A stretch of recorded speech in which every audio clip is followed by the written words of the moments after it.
ओम शांति। वर्तमान में हम सभी पुरुषोत्तम संगम योगी ब्राह्मण किसकी संतान कहलाते हैं? ईश्वरीय संतान कहते हैं ना स्वयं को। हम कौन? ईश्वरीय संतान हैं। तो ईश्वर के बच्चे भी कैसे होंगे? उनके जैसे ही होंगे। तो जब हमने कहा कि हमारे मीठे शिव बाबा शांति के सागर हैं, तो हम आत्माएं शांत स्वरूप। जब हमने कहा हमारे मीठे शिव बाबा प्यार के सागर हैं, तो हम आत्माएं कैसी? प्रेम स्वरूप। जब हमने कहा हमारे मीठे बाबा आनंद के सागर हैं, तो हम सभी आत्माएं, हम उन्हें कहते हैं वो सर्वशक्तिवान हैं। तो मैं आत्मा कैसी? मास्टर सर्वशक्तिवान। तो अभी हमने अपने को स्वयं को चेक करना है कि वास्तव में हम इस स्वमान में रहते हैं कि हम ईश्वरीय संतान हैं। जब हम ईश्वरीय संतान हैं तो कभी भी हम अशांत हो सकते हैं? कभी भी घृणा, द्वेष, नफरत के भाव हम में आ सकते हैं? कभी हम स्वयं को कमज़ोर अनुभव कर सकते हैं? कभी हम कह सकते हैं कि मुझे फलां से प्रेम चाहिए, मुझे फलां से प्रेम चाहिए? शास्त्रों में भी बताया है, लिखा है कि God has created the world in his own image. ईश्वर ने सृष्टि को अपने स्वरूप में रचा। तो जब हमारे पिता परमात्मा ने, शिव बाबा ने सृष्टि को अपने स्वरूप में रचा, तो उस सृष्टि में आने वाली आत्माएं कौन? हम सभी। हम शांति के सागर पिता परमात्मा के बच्चे हैं। तो क्या हम शांति को अपने भीतर अनुभव करते हैं? हम प्रेम स्वरूप हैं, हम आनंद स्वरूप हैं, हम अपने भीतर शक्तियों को अनुभव करते हैं, या अभी भी हमारे अंदर भक्ति मार्ग वाले संस्कार हैं? भक्ति मार्ग में क्या कहते थे? मैं मूर्ख खल कामी हूँ, मैं आपका भक्त हूँ, मैं आपका दास हूँ, मुझ निर्गुण हारे में कोई गुण नहीं, आप मेरे प्रभु हो, आप मेरे भगवान हो, मैं आपका भक्त हूँ, आपके चरणों की धूल हूँ। कितना दूर का रिश्ता हमने बनाया था ना अपने सच्चे पिता के साथ। और आज पुरुषोत्तम संगम युग में हमारे सच्चे पिता ने आकर हमें बताया कि बच्चे, आप मेरे चरणों की धूल नहीं हैं, आप मेरे भक्त नहीं हो, आप मेरे दास नहीं हो, आप तो मेरे बच्चे हो। जैसा मैं स्वयं हूँ ना, वैसे ही मेरे ही जैसे आप हो। अगर मैं सुखों का सागर हूँ तो आप सुख स्वरूप हो। अगर मैं खुशी का भंडार हूँ तो आप भी उसी खुशी का स्वरूप हो, आनंद का स्वरूप हो। मैं सर्वशक्तिवान हूँ तो आप मेरे ही जैसे मास्टर सर्वशक्तिवान हो। जब हमारे मीठे बाबा ने हमें यह स्मृति दिलाई, तो हमें चेक करना है कि क्या सचमुच में हमें स्मृति आ गई कि मैं ऐसा हूँ, मैं मास्टर सर्वशक्तिवान आत्मा हूँ, मैं प्रेम स्वरूप आत्मा हूँ, मुझे किसी से प्रेम चाहिए नहीं, मैं तो हूँ ही प्रेम स्वरूप। हमें चेक करना है कि आज भी हम खुशी ढूंढते हैं या किसी से मांगते हैं, या खुशी मेरा स्वरूप है। आनंद मेरा स्वरूप है।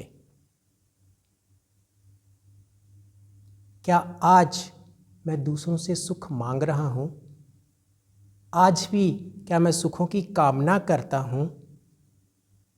या मैं सुख स्वरूप हूँ, सुखदेव सुखदेवी हूँ? गहनता से मीठे बाबा के ईश्वरीय ज्ञान रत्नों का हम मंथन करें तो ये सच्ची शांति, सच्चा सुख, आनंद, प्रेम, पवित्रता, शक्ति, ज्ञान, ये सारी की सारी शक्तियाँ क्या हैं मुझ आत्मा की? ये सभी के सभी गुण मुझ आत्मा के अनादि संस्कार हैं। ये मेरी ओरिजिनल प्रॉपर्टी है। तो जब मुझ आत्मा का संस्कार ही प्रेम स्वरूप है, शांत स्वरूप है, आनंद स्वरूप है, मैं आत्मा मास्टर सर्वशक्तिवान हूँ, जब ये मेरा संस्कार है तो मुझे इसकी कामना करनी है या अपने स्वरूप में टिकना है? तो मीठे बाबा ने क्या कहा, बच्चे जो आप मांगते हो ना, वो तो आपके ओरिजिनल संस्कार हैं, वो तो आपके अपने संस्कार हैं, वो आपको किसी से मांगने की दरकार नहीं है। तो हमें चेक करना है कि जो मुझ आत्मा के अनादि संस्कार हैं, क्या उन संस्कारों के आधार पर मेरा जीवन है? क्या मेरे मन की स्थिति परिस्थिति के ऊपर निर्भर है या मेरे ऊपर निर्भर है? क्या कहेंगे? मेरे मन की स्थिति, मेरी स्वस्थिति का कंट्रोल मेरे हाथ में है या दूसरे के हाथ में है? किसके हाथ में है? तो क्या दूसरे के खराब व्यवहार या कर्म होने के बाद भी हम खुश रह सकते हैं? खुश रह सकते हैं? रह सकते हैं कि नहीं? दूसरे ने कैसा व्यवहार किया, कैसा कर्म किया, कैसी वाणी का उपयोग किया, ये उसकी पावर है। अब मुझे उसके व्यवहार से अपने मन को प्रभावित होने देना है या नहीं होने देना है, ये मुझ पर निर्भर करता है। तो जब सब कुछ मुझ पर ही निर्भर करता है, मुझे खुश रहना है या नहीं रहना है, तो हम कभी ये कह सकते हैं कि फलां ने मुझे दुख दिया, उसने दुख दिया, उसके कारण मैं दुखी हूँ, ये घटना घट गई तो मैं दुखी हूँ? क्या हम किसी बात की वजह से खुश होना चाहिए या खुशी मेरा संस्कार है? खुशी मेरा संस्कार है, ओरिजिनल संस्कार है। किसी बात की वजह से मैं खुश हूँ या किसी बात की वजह से मैं दुखी हूँ? नहीं। बाबा ने क्या कहा, मुझ आत्मा का ओरिजिनल संस्कार ही है खुशी, शांति, प्रेम। तो कोई बात आए या जाए, मुझ आत्मा की स्वस्थिति के ऊपर कोई अंतर नहीं पड़ना चाहिए। यही तो है ईश्वरीय संतान कहलाना।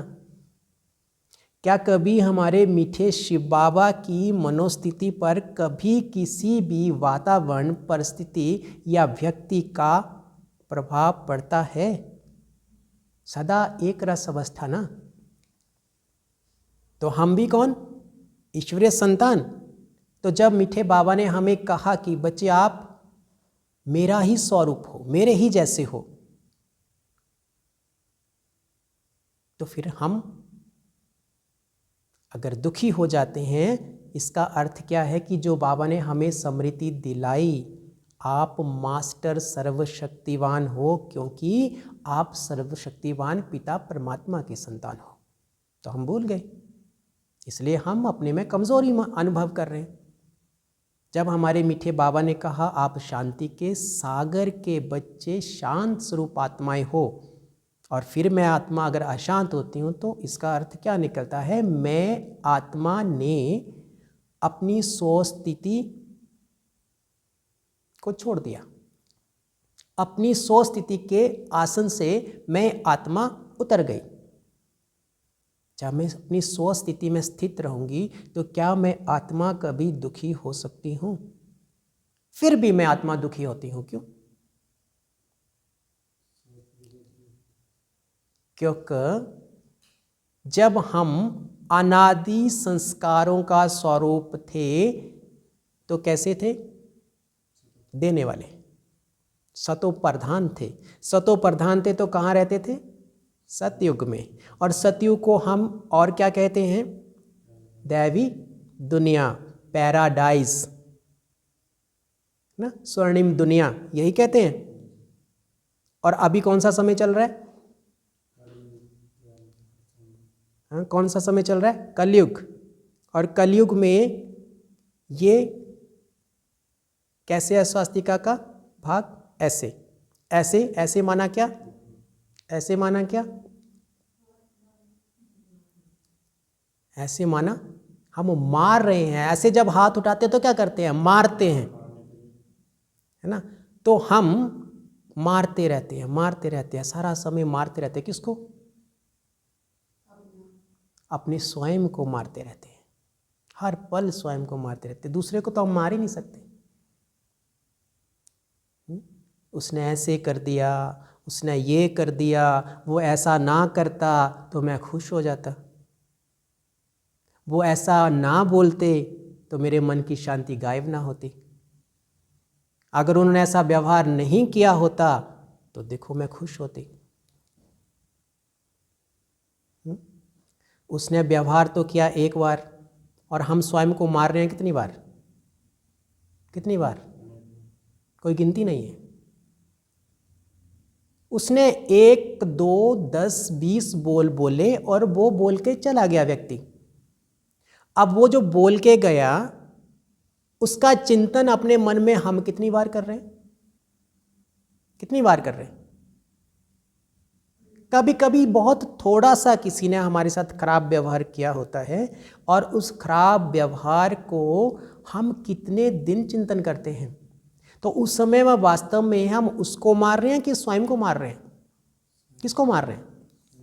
हर पल मारते रहते हैं। तो दुख हमको वो फलां व्यक्ति ने दिया या मैं स्वयं स्वयं को दुख दे रहा हूं? उसने जो भी व्यवहार किया ये उसका संस्कार या मेरा संस्कार? उसने खराब व्यवहार किया, किसका संस्कार? उसने खराब कर्म किया, किसका संस्कार?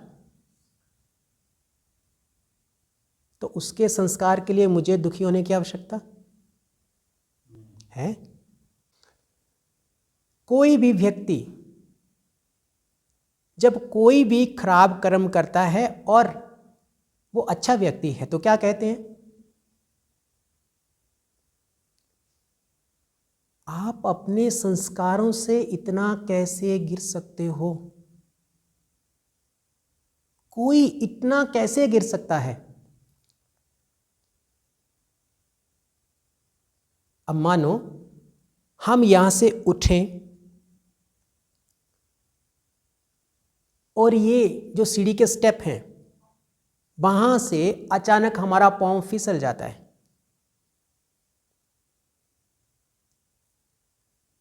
तो सबसे पहले आप क्या करेंगे? क्या करेंगे? हमें थामेंगे कि गिरने देंगे? हमें थामने के लिए क्या आपको स्वयं को गिराने की आवश्यकता है? और अगर आपने हमें थामने के लिए स्वयं को गिरा दिया तो क्या आप हमें थाम सकेंगे या अपने आप को थाम सकेंगे? तो जब भी कोई गिरने लगता है तो मुझ आत्मा का यह संस्कार है कि हम तुरंत बिना देर किए तुरंत उठ खड़े होते हैं और उसको थामते हैं बिना गिरे, और फिर उसको धीरे धीरे उठाते हैं और उसको उसकी ओरिजिनल अवस्था पर पहुंचाते हैं। तो जब कोई आत्मा अपने संस्कारों से गिर रही हो तो हमें क्या करना चाहिए? उसको उठाने के लिए स्वयं को गिराना चाहिए। सबसे पहला संकल्प क्या आना चाहिए मुझ आत्मा के मन में कि वो अपने संस्कारों से फलां भाई बहन गिर रहे हैं, तो मेरे को, मेरे भीतर में जो संस्कार है, जब हम फिजिकली गिरते हैं तो हम तुरंत दूसरे को उठाने का प्रयास करते हैं। हम भूल जाते हैं कि इसने फलां समय में मुझे क्या कहा था, उस समय में क्या कहा था, कैसा व्यवहार किया था। तुरंत वो सब भूल करके हमारा पहला एक्शन क्या होता है कि वो गिर रहा है, इसको बचाना है, उठाना है। तो ऐसे ही जब कोई भी आत्मा, कोई भी व्यक्ति, कोई भाई बहन, हमारे परिवार का सदस्य हो सकता है, बाहर कोई सदस्य हो सकता है, वो हमारे साथ अच्छा व्यवहार नहीं कर रहा, बहुत खराब कर्म कर रहा है, बहुत गलत वाणी का उपयोग कर रहा है, तो तुरंत हमें क्या समझ आना चाहिए? ये आत्मा अपने संस्कारों से गिर रही है। अगर वो अपने संस्कारों से गिर रही है तो मेरा परम कर्तव्य क्या बनता है? सबसे पहले कि मैं उसको थामूं, गिरने ना दूं। उसके बाद उसकी स्थिति उठाऊं। मैं उसकी स्थिति कब उठा सकता हूं? जब मैं स्वयं अपनी स्व स्थिति में टिका हुआ हूं, जब मेरी स्वयं की स्वस्थिति ऊंची है। तो दूसरे की स्वस्थिति को उठाने के लिए हमें क्या करना होगा? कोई हमें खराब से खराब व्यवहार हमारे साथ कर रहा है, खराब से खराब व्यवहार हमारे साथ कर रहा है ना? हमने उसके साथ कुछ खराब किया नहीं। अब हमें पता चल रहा है कि फलां व्यक्ति अपने संस्कारों से गिर रहा है। जब भी कोई आत्मा अपने संस्कारों से गिरती है तो क्या वो सुखी है? क्या उसके मन में शांति है?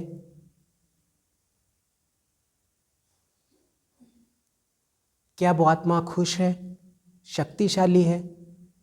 नहीं है। तो कैसे बनेगी? कैसे बनेगी?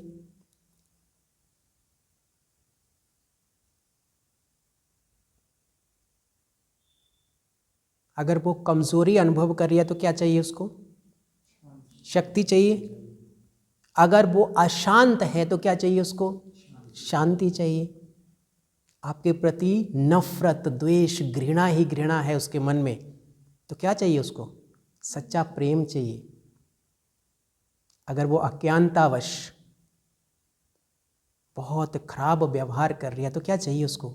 सच्चा ईश्वरीय ज्ञान चाहिए। हाँ? बहुत तनाव में है, क्या चाहिए उसको? सच्ची खुशी चाहिए। तब उठाना है उसको। वो आत्मा अपने संस्कारों से गिर गई है तो उसको हमने उठाना है। तो कैसे उठाएंगे? सबसे पहले क्या करेंगे हम? अब खराब तो बहुत व्यवहार कर रहे हैं, तो अब हमारे मन की अवस्था क्या होनी चाहिए? हाँ, उसमें विशेष अच्छे गुण भी तो होंगे। और अब मानो स्वयं कुछ क्षणों के लिए हम इसके ऊपर प्रैक्टिकली समझने की कोशिश करते हैं। मान लो वो व्यक्ति हम ही हैं, हम भी वो व्यक्ति हैं जो आपके साथ बहुत खराब बुरा व्यवहार कर रहे हैं, है ना? और क्योंकि ये सब मीडिया के सामने हो रहा है, कैमरा के सामने हो रहा है, जो बाद में हम मीडिया के माध्यम से पूरे विश्व तक भी जाना है, और हम कैमरा के सामने आपकी बहुत बहुत बहुत गलानी करते हैं। वहाँ तक वो सब खराब से खराब व्यवहार आपके साथ करते हैं जो कि खराब से खराब किया जा सकता है। अब सबसे पहले आप क्या करेंगे? क्या करेंगे? अब मैं आत्मा गिर रही हूं अपने संस्कारों से, तो क्या करेंगे? आप मुझे उठाएंगे? उठाएंगे या और गिरने देंगे, या और गिराएंगे? क्या करेंगे? क्या करेंगे? कैसे उठाएंगे? मुझ आत्मा को अब आपने उठाना है तो कैसे उठाएंगे?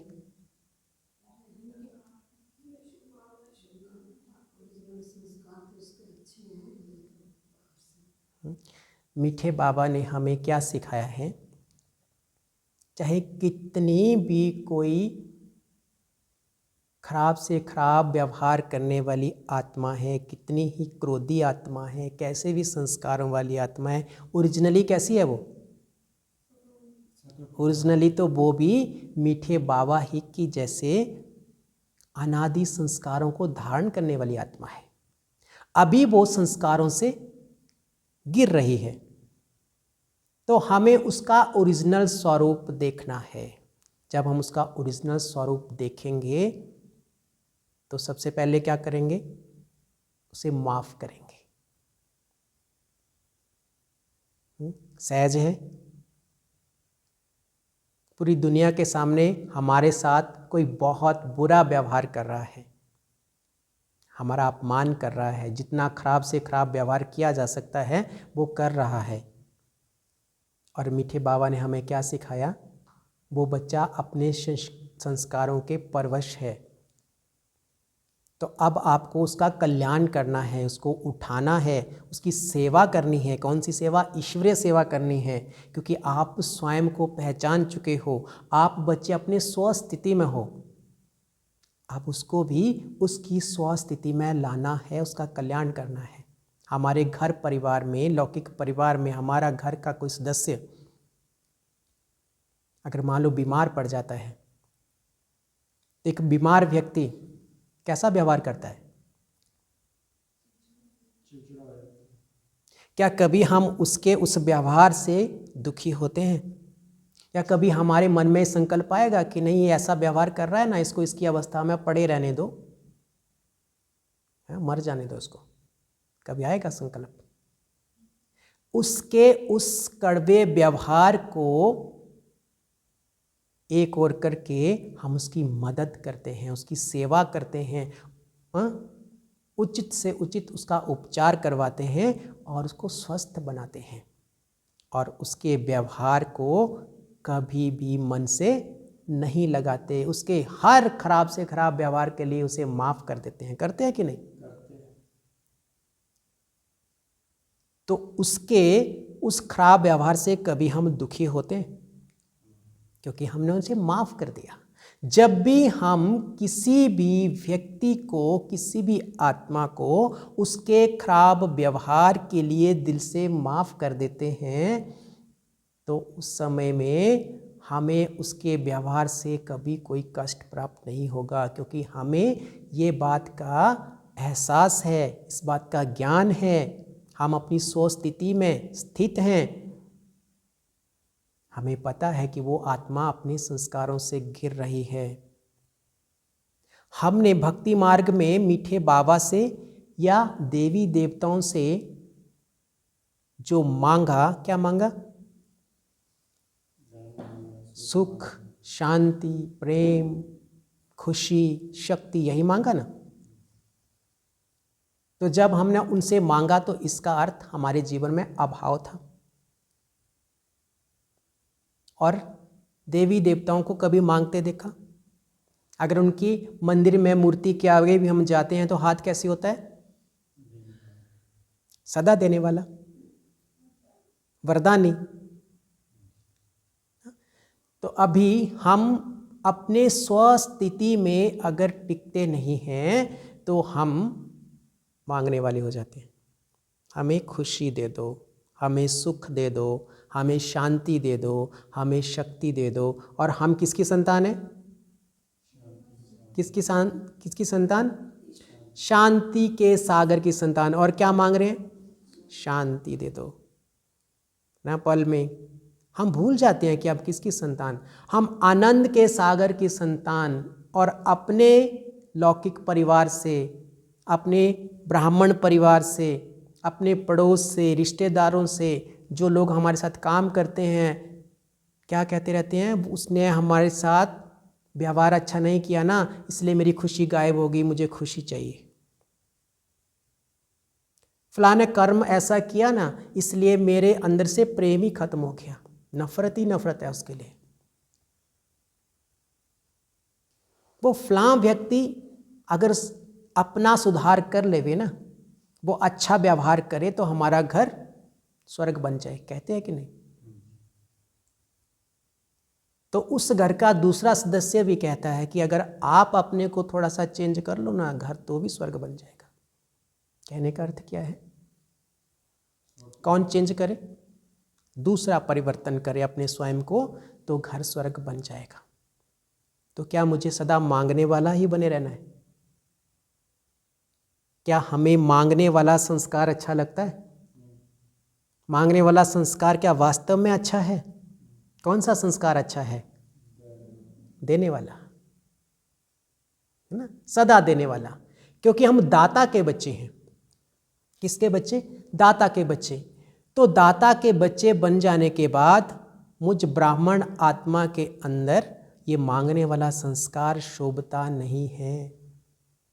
अगर हम ब्राह्मण बच्चे मीठे मीठे शिव बाबा के प्यारे सिकलदे बच्चे हैं, ईश्वरीय संतान हैं, तो हम कभी भी किसी चीज़ की मांग नहीं कर सकते, हम मांग नहीं सकते। हमें अपने मीठे शिव बाबा की तरह सदा देना है, क्योंकि हम दाता के बच्चे हैं, सदा देना है, हम देने वाले हैं।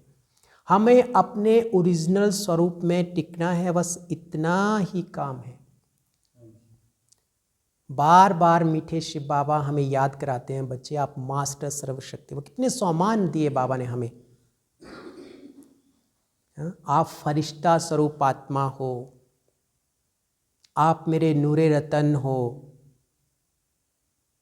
आप परम पवित्र हो, मास्टर ज्ञान सूर्य हो, मास्टर सर्वशक्तिवान हो, सुख स्वरूप हो, आप शांत स्वरूप हो। और हम पल पल पल पल क्या कहते रहते हैं? बहुत टेंशन है ना। ब्राह्मणों के मुख से तो ये शब्द ही शोभता नहीं है कि हम ब्राह्मण ये कहें कि हमें बहुत टेंशन हो रही है, हम आज बहुत दुखी हैं, मन में शांति नहीं है, हमारे क्रोध बहुत आता हमें। फलां व्यक्ति से तो मैं कभी बात ना करूं, उसकी तो मैं कभी शक्ल ना देखूं, उससे तो आप ही बात करना, क्योंकि उसकी मेरे साथ बनती नहीं है, उसके साथ मेरे संस्कारों का टकराव होता है। कह देते हैं ना, अभी ब्राह्मण परिवार में तो ये बहुत प्रचलित है ना भाषा, संस्कारों का टकराव ना। फलां के साथ हम नहीं रह सकते क्योंकि उनके साथ मेरे संस्कारों का टकराव होता है। परिवार में संस्कारों का टकराव होता है। कौन से संस्कारों का टकराव होता है? क्या अनादि संस्कारों का टकराव कभी हो सकता है? नहीं। फिर कौन से संस्कारों का टकराव होता है ना? वर्तमान में हमने अपने स्वयं को चेक करना है। हमारे मीठे बाबा ने सर्व प्रकार के संस्कारों का ज्ञान हमें दिया है। ओरिजिनल स्वरूप में मुझ आत्मा के पास कौन से संस्कार हैं? अनादि संस्कार। अनादि संस्कारों में मैं आत्मा परम पवित्र हूँ, मास्टर ज्ञान सूर्य हूँ, शांत स्वरूप हूँ, प्रेम स्वरूप हूँ, सुखदेव सुखदेवी हूँ, आनंद स्वरूप हूँ, मास्टर सर्वशक्तिवान हूँ। अगर मैं आत्मा अपने ओरिजिनल स्वरूप में स्थित रहती हूँ, अपनी स्वस्थिति में स्थित रहती हूँ और स्वास्थ्य के मध्य विराजमान अपने शिव बाबा को याद रखती हूँ, उनकी याद में रहती हूँ, ईश्वरीय संतान हूँ, तो कभी मेरे मन में दुख अशांति की लहर आ सकती है, कभी तनाव उत्पन्न हो सकता है। मुझे अपनी स्वस्थिति में टिक कर रहना है। तो फिर कौन से संस्कार मुझे मांगने वाला बना देते हैं? ना? कहाँ मैं दातापन की स्टेज वाली आत्मा,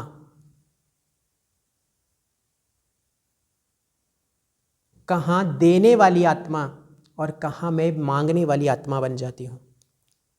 मुझे शांति चाहिए, सुख चाहिए, प्रेम चाहिए। तो वर्तमान में मुझ आत्मा में अनादि संस्कारों के अलावा कौन कौन से संस्कार? एक तो मैं आत्मा पूर्व जन्म के संस्कार लेके आई हूँ। पूर्व जन्म के संस्कार माना हम पिछले कल को लें और आज को ले लें। पूर्व जन्म माना पिछला कल, यस्टरडे, और टुडे इज ये जन्म टुडे, आज। अब पिछले कल जो संस्कार मुझ आत्मा में थे, तो रात आ जाने से क्या वो बदल जाएंगे? आज रात बीती तो क्या संस्कार रात बीतने से बदल जाएंगे? और जो आज मुझ आत्मा में संस्कार हैं और आज की रात के बाद कल सुबह तक क्या वो बदल जाएंगे? नहीं। यही है पूर्व जन्म। हमने कल और आज में रात को बदली किया। कल और आज में हमने क्या किया? रात को बदली किया। और पूर्व जन्म में और इस जन्म में हमने क्या बदली किया? शरीर को बदली किया। तो रात बदली होने से या शरीर बदली होने से आत्मा के संस्कार बदली हो जाएंगे क्या? तो इस जन्म से पहले जो पूर्व का जन्म था वो भी कौन से युग में था? कलयुग। वो भी कलयुग में ही था। तो कलयुग में मुझ आत्मा के संस्कार कैसे हैं? मांगने वाले। और मांगने वाले क्यों हैं? क्योंकि मैं आत्मा अपने ओरिजिनल स्वरूप को भूली हुई हूं।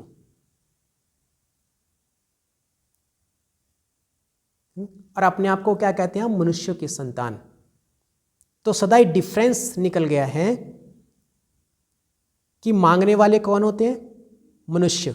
देने वाले कौन होते हैं? देवी देवता। क्या? इसलिए मनुष्य सदा मांगते रहते हैं और देवी देवता सदा देते रहते हैं।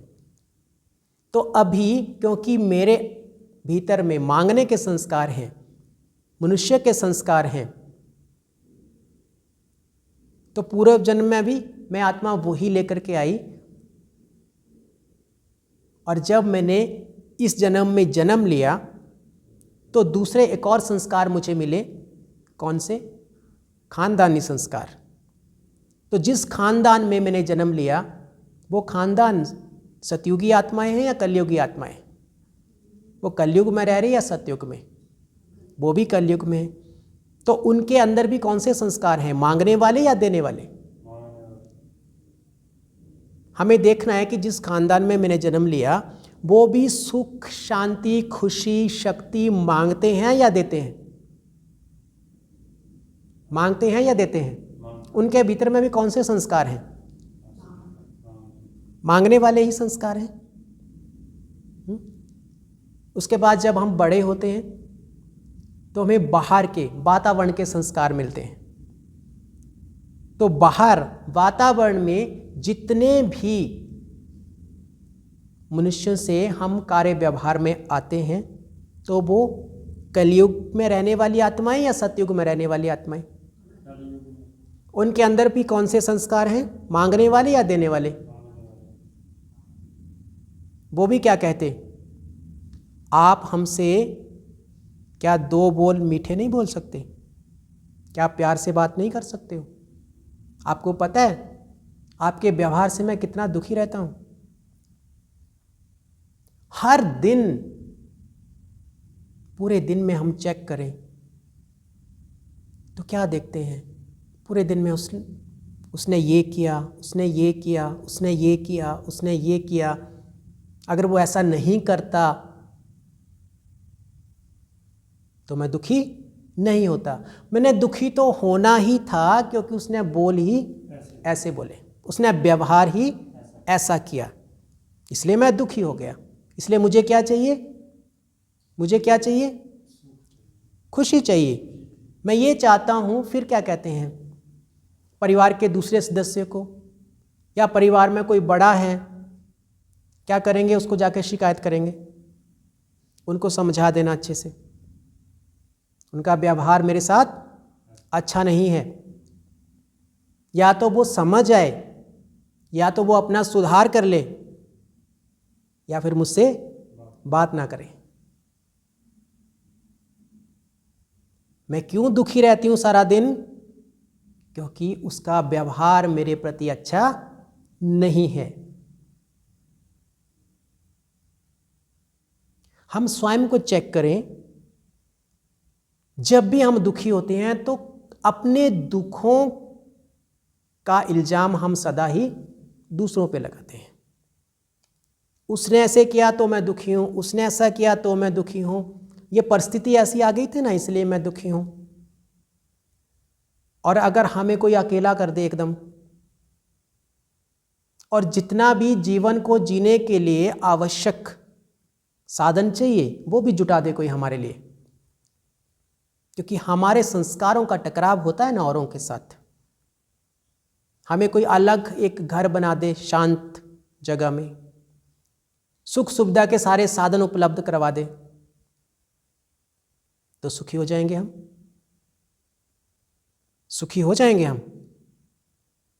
क्योंकि मैं सुख को ढूंढ कहाँ रही हूँ? आत्मा, मैं आत्मा सुख को कहाँ ढूंढ रही हूँ? बाहर। वहां पे भी हम क्या कह देंगे? यहाँ का वातावरण अच्छा नहीं है, इसलिए मैं बीमार पड़ गई और दुखी हो गई।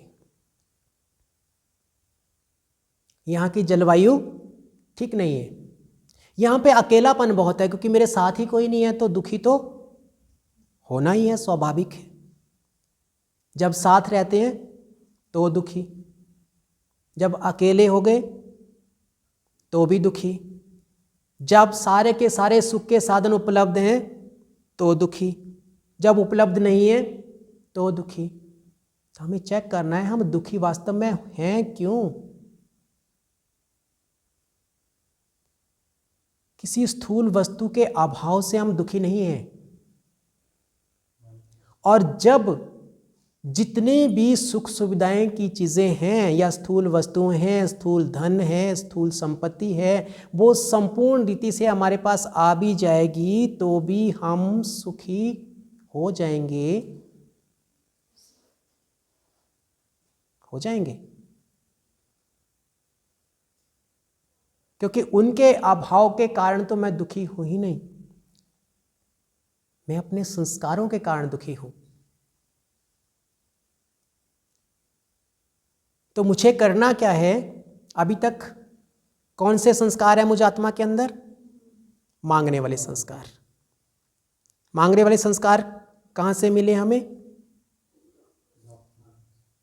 ना, जब मैं आत्मा अपनी स्वस्थिति से हट गई, उतर गई, जब मैं आत्मा ये भूल गई कि मैं कौन, मैं सतो प्रधान आत्मा हूं।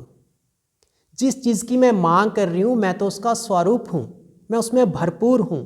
जब मैं आत्मा अपनी स्वस्थिति से गिर गई तो फिर मैंने उसको बाहर ढूंढना शुरू कर दिया, उसको मांगना शुरू कर दिया।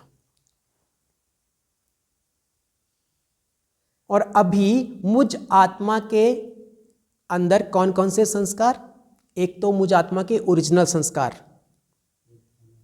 जिसका फोल्डर बहुत गहरा नीचे दब गया है। वर्तमान में हम कौन से समय में जी रहे हैं? कलयुग में। तो कौन से संस्कार एक्टिव हैं?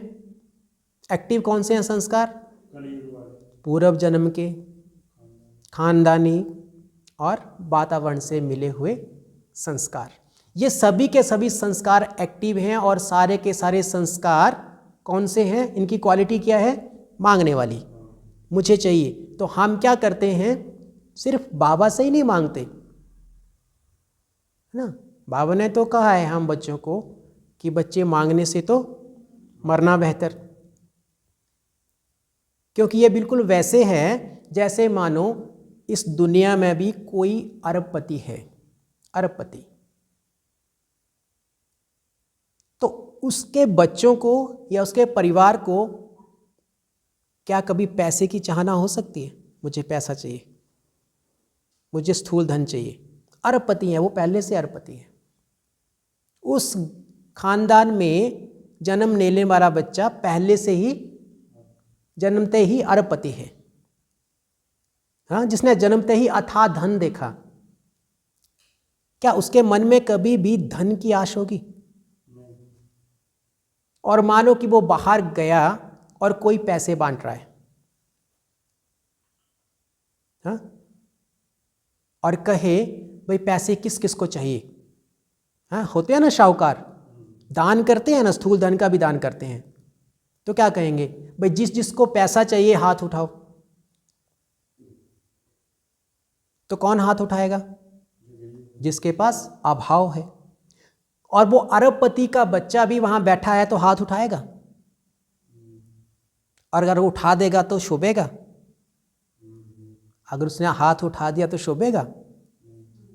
कि एक अरबपति का बच्चा लखपति के आगे हाथ उठा रहा है कि मुझे पैसा चाहिए। आज हम शक्तियों के भंडार सर्वशक्तिवान पिता परमात्मा के बच्चे हैं, और वो सारे गुणों के सागर हैं, शांति के सागर, प्रेम के सागर, सुखों के सागर, आनंद के सागर। और हम ईश्वरीय संतान होकर के क्या मांगे? मुझे क्या चाहिए? सुख चाहिए, शांति चाहिए, खुशी चाहिए, टेंशन बहुत है। हम एक और क्या कह रहे हैं पूरे विश्व को? कौन है हम? ईश्वरीय संतान हैं, ईश्वर के बच्चे हैं, और ईश्वर आकर के हमें पढ़ा रहे हैं मनुष्य से देवता बनने वाली पढ़ाई, है ना।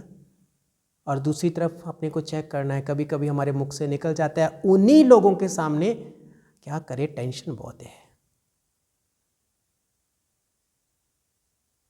हाँ? कहीं भाई जी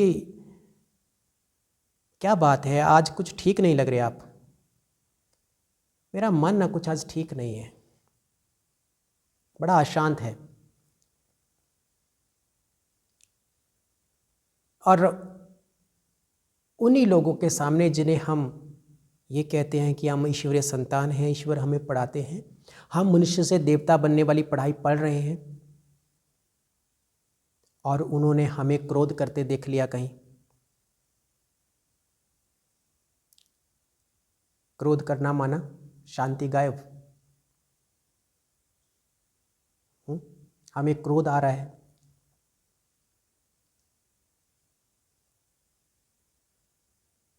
क्यों भैया शांत हो? क्योंकि फलान है, ऐसी गलती, वो पल पल ऐसा करते हैं, उनको कितनी बार समझाया फिर भी वो ऐसा करते हैं, तो हम शांत कैसे रह सकते हैं? उनके कर्म ही ऐसे हैं। क्रोध तो क्या कहते हैं? क्रोध तो आना ही था, उनका कर्म ही ऐसा ना, इसलिए क्रोध तो आना ही था। अब मुझे क्रोध आ गया तो शांति है? और सामने वाले व्यक्ति ने कहा कि आप तो शांति के सागर के बच्चे हो, फिर आपको क्रोध कैसे आ सकता है? आपकी शांति तो भंग हो ही नहीं सकती, तो फिर हमें शोभेगा क्या? इन सभी गुणों के भंडार के बच्चे होने के नाते अगर हम कभी क्रोध करें, कभी हम अशांत हो जाएं, हमारे मन में कोई नफरत के भाव, घृणा के भाव, द्वेष के भाव देखे, कमजोरियां देखे, हमें तनाव में देखे, तो क्या हमें शोभेगा? क्या हम वास्तव में अपने सच्चे पिता परमात्मा शिव बाबा के बच्चे कहला पाएंगे? क्या हम अपने स्वयं को कहला पाएंगे कि हम ईश्वरीय संतान हैं या गॉडली स्टूडेंट हैं? ईश्वर हमें पढ़ाते हैं, क्या हम कहला सकते हैं अपने स्वयं को? तो अब क्या करेंगे? परिस्थितियां तो आनी ही हैं। क्या परिस्थितियां आना बंद हो जाएंगी? क्या दूसरा व्यक्ति हमारे साथ अच्छा व्यवहार करने की जगह खराब व्यवहार करता रहेगा, उसके बाद भी हम अपनी सोच स्थिति को मेंटेन रख सकते हैं? क्या आज के बाद जब हम अपने सोच स्थिति में रह रहे हैं तो दूसरे हमारे साथ खराब व्यवहार करना बंद कर देंगे? हमें अपनी सोच स्थिति में स्थित होने का ये एहसास अभी हो गया कि हमें अपनी सोच स्थिति में स्थित रहना है, तो क्या अब परिस्थितियां नहीं आएंगी? क्या दूसरों का व्यवहार हमारे प्रति मीठा हो जाएगा क्योंकि मुझे ये पता चल गया है तो दूसरा मेरे साथ अच्छा व्यवहार करना शुरू कर देंगे? हमें अपने आप को चेक करना है कि किस किस के व्यवहार से मैं आत्मा परेशान होती हूँ हर पल। ये देखना है, मुझे चेक करना है कि कौन सी आत्मा, कौन सा भाई, कौन सी बहन निमित्त बनता है बार बार मुझे मेरी सोच स्थिति से गिराकर परिस्थिति के अधीन होने के। अब मुझे ये बात समझ में आ गई है, तो क्या वह भाई या बहन या परिवार का सदस्य मेरे प्रति अपना व्यवहार बदली कर देगा? अब वो व्यवहार मेरे साथ फिर वैसा ही करने वाला है, तो अब मुझे अपने स्वयं को कैसे तैयार करना है? अब फिर से वैसा ही व्यवहार, वो कड़वा और मुझ आत्मा को मेरी सोच स्थिति से गिराने वाला व्यवहार वो फिर करने वाला है, तो अब मुझे क्या करना है?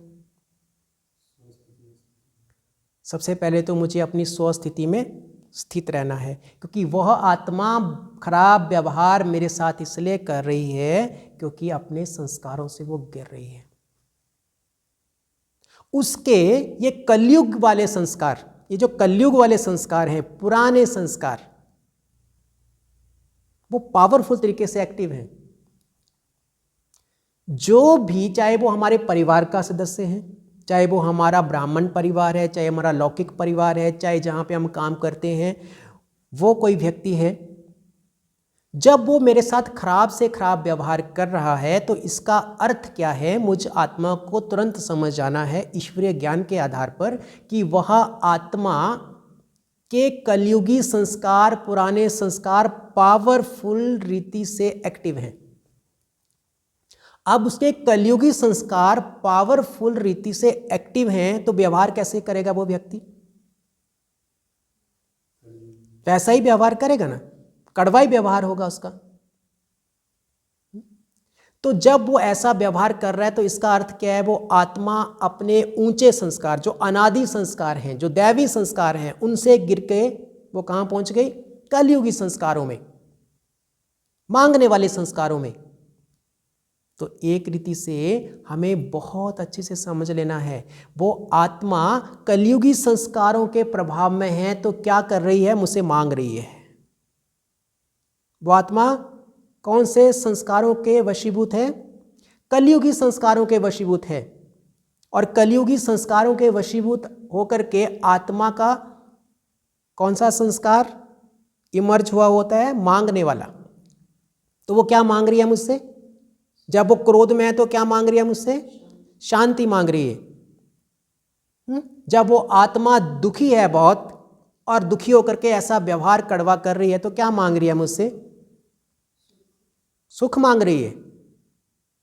हाँ, बहुत तनाव में है तभी वो ऐसा व्यवहार कर रही है तो क्या मांग रही है मुझसे?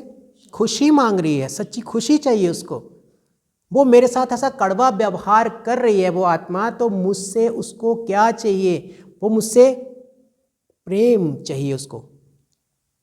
हाँ, नफरत के भाव में आके, घृणा के भाव में आके वो मेरे साथ ऐसा व्यवहार कर रही है।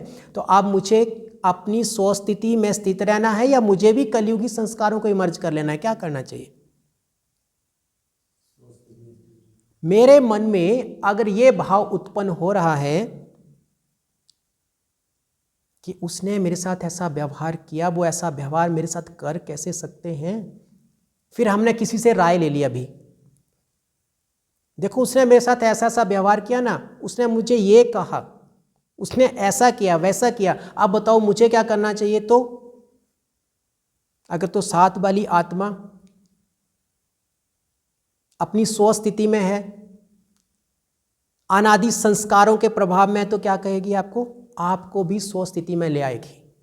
और अगर वो भी कलयुगी संस्कारों के प्रभाव में, तो क्या कहेगी? आप चुप क्यों रहे?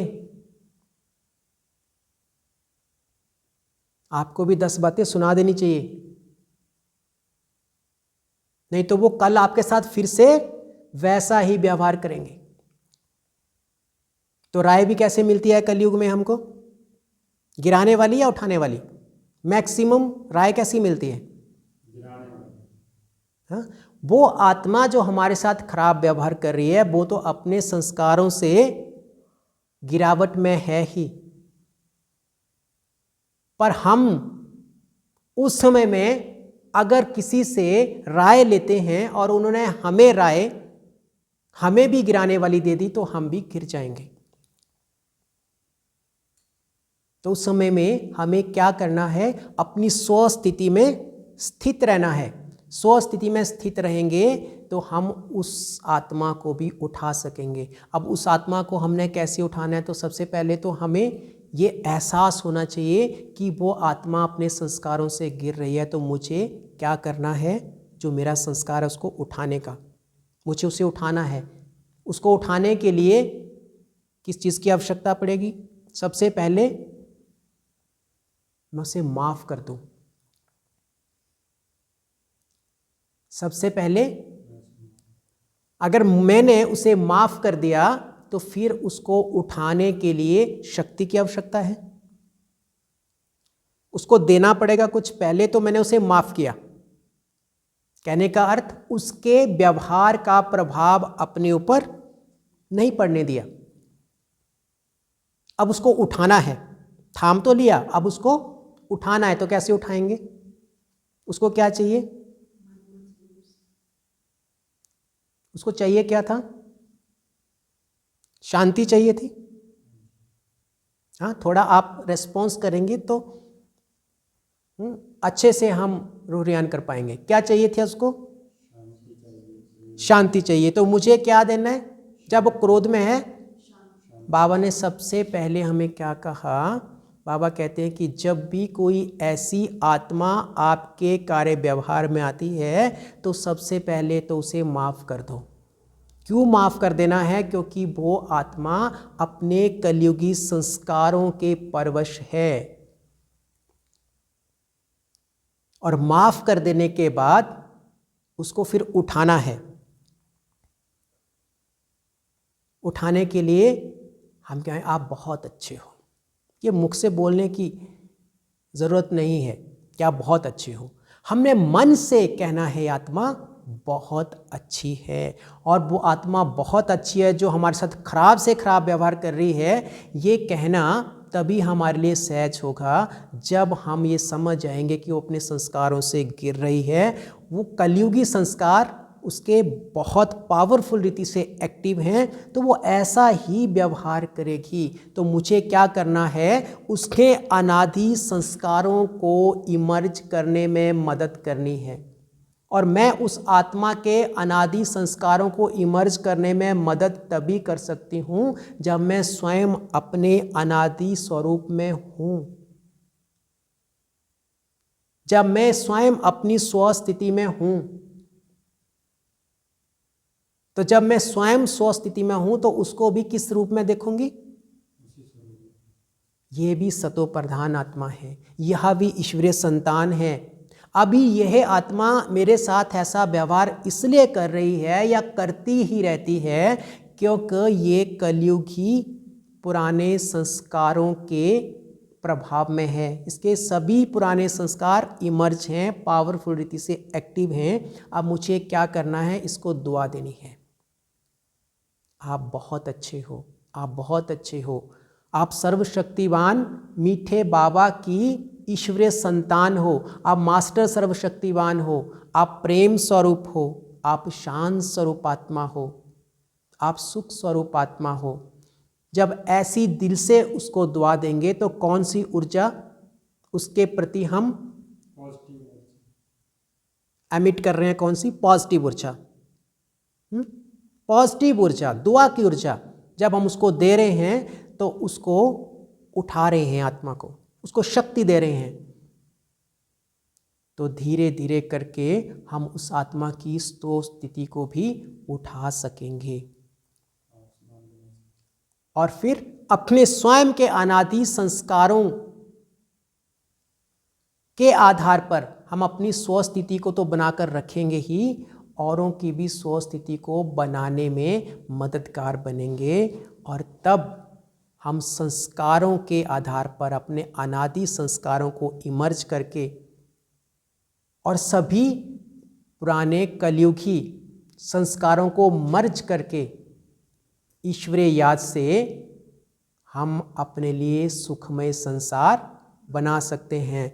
ऐसे वाले संस्कारों से ऐसे वाले संस्कारों में आ सकते हैं और इसके लिए मुझ आत्मा के अंदर ही विद्यमान दृढ़ता के संस्कारों को हमने पावरफुल रीति से सदुपयोग में लाना है। मुझ आत्मा में कौन कौन से संस्कार? मेरे ओरिजिनल संस्कार, अनादि संस्कार, जो मुझ आत्मा को सतो प्रधान बनाते हैं। और अभी वर्तमान में कलयुग के संस्कार कौन कौन से हैं? पूर्व जन्म से जो मैं आत्मा लेके आई, खानदान से जो मुझे मिले, वातावरण से मुझे मिले। तो इन संस्कारों को परिवर्तन करके मुझे अपने ओरिजिनल संस्कारों को वापिस इमर्ज करना है और इन सभी संस्कारों के फोल्डर को मर्ज करके सदा काल के लिए बाबा की याद से ख़त्म कर देना है, भस्म कर देना है। और इसके लिए मददगार बनेंगे मुझ आत्मा के दृढ़ता के संस्कार। जब मैं आत्मा अपनी दृढ़ता के संस्कारों का सदुपयोग करती हूँ तो ऐसे वाले संस्कारों से ऐसे वाले संस्कारों में आ जाती हूँ, कलयुग से सतयुग में आ जाती हूँ। और जब मैं आत्मा अपने दृढ़ता के संस्कारों का दुरुपयोग करती हूँ तो अपने ऐसे वाले संस्कारों से गिर के ऐसे वाले संस्कारों में आ जाती हूँ। कहने का अर्थ मैं अपनी सतयुगी बनी दुनिया को कलयुगी दुनिया बना लेती हूँ। मेरे लिए कलयुग भी किसने बनाया?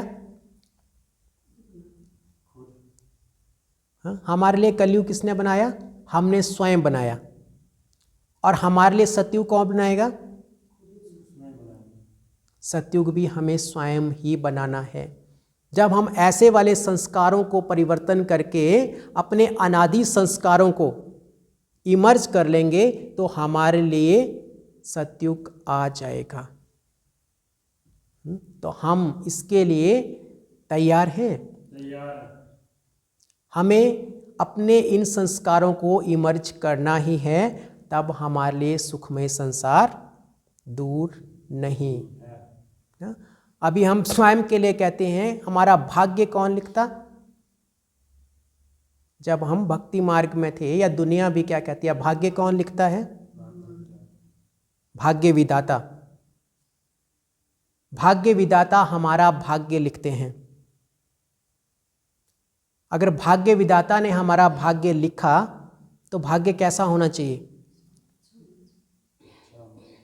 सारी दुनिया का भाग्य कैसा होना चाहिए? अगर कोई माता पिता को अपने बच्चों का भाग्य लिखना है तो कैसा लिखेंगे? एकदम परफेक्ट। अगर उनके 2 बच्चे हैं तो एक का एकदम परफेक्ट और एक का थोड़ा कम। एक के भाग्य में कभी कभी बीमार होना लिख दिया, एक के भाग्य में कभी कभी असफल होना लिख दिया। कभी करेंगे ऐसा?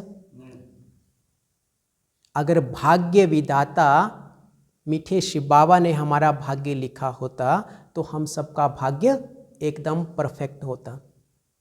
हम अपना भाग्य स्वयं लिखते हैं। तो फिर शिव बाबा का क्या रोल है, भाग्य विधाता का क्या रोल है? मीठे शिव बाबा भाग्य लिखने का विधान हमें समझाते हैं। वो हमें भाग्य लिखना सिखाते हैं, वो भाग्य कैसे बनाना है उसका ईश्वरीय ज्ञान देते हैं।